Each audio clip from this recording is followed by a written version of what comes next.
We shall go on to the end. We shall fight in France. We shall fight on the seas and oceans. We shall fight with growing confidence and growing strength in the air. We shall defend our island, whatever the cost may be. We shall fight on the beaches. We shall fight on the landing grounds. We shall fight in the fields and in the streets. We shall fight in the hills.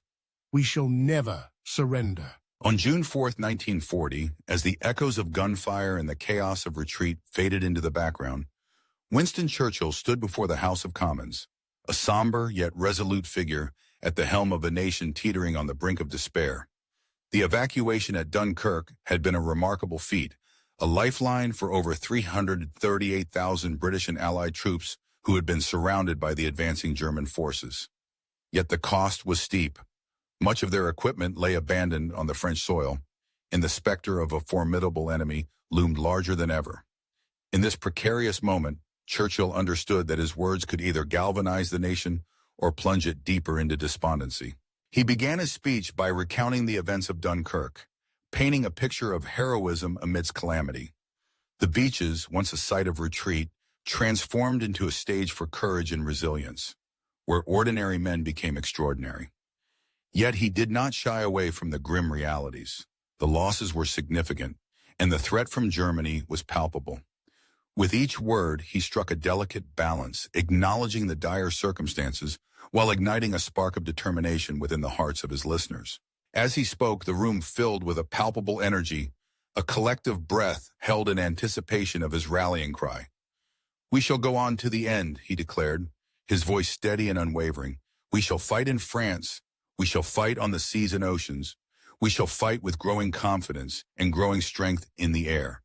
These words were not merely a promise. They were a declaration of defiance against tyranny. Churchill understood that the British spirit needed to be fortified, that the nation must prepare itself for the long struggle ahead. He painted vivid images of battle, of fighting on beaches, landing grounds, fields, streets, and hills. Each location evoked a sense of familiarity and urgency, reminding listeners that the fight would not be distant, it would be on their doorstep. In this moment, Churchill's rhetoric transcended mere political speech. It became a lifeline for a nation grappling with fear and uncertainty.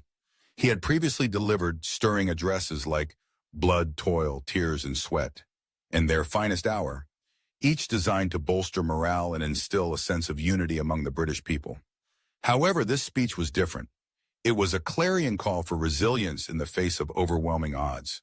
The phrase, "We shall never surrender," reverberated through the halls of Parliament and beyond, igniting a flame of hope that would flicker through the darkest days of the war. Yet, behind the iron resolve that Churchill projected, lay a man grappling with his own doubts. The weight of leadership during such a tumultuous time was immense, and while he publicly embodied the spirit of defiance, privately, he wrestled with the enormity of the challenge ahead. The Battle of Britain and the Blitz were looming, and the nation would soon face trials that would test their resolve like never before. Nevertheless, in that moment, he chose to embody the strength and determination he wished to inspire in his fellow countrymen. Churchill's speech on that fateful day would go on to be etched in history, a hallmark of wartime rhetoric that symbolized British resilience. It served as a reminder that even in the face of insurmountable challenges, the spirit of a nation could not be easily extinguished. His words became a foundation upon which the British people could stand firm, a beacon guiding them through the darkness of war. As the nation prepared for the battles to come, Churchill's rallying cry echoed in the hearts of all, a testament to the indomitable will of a people determined to fight for their freedom, whatever the cost may be.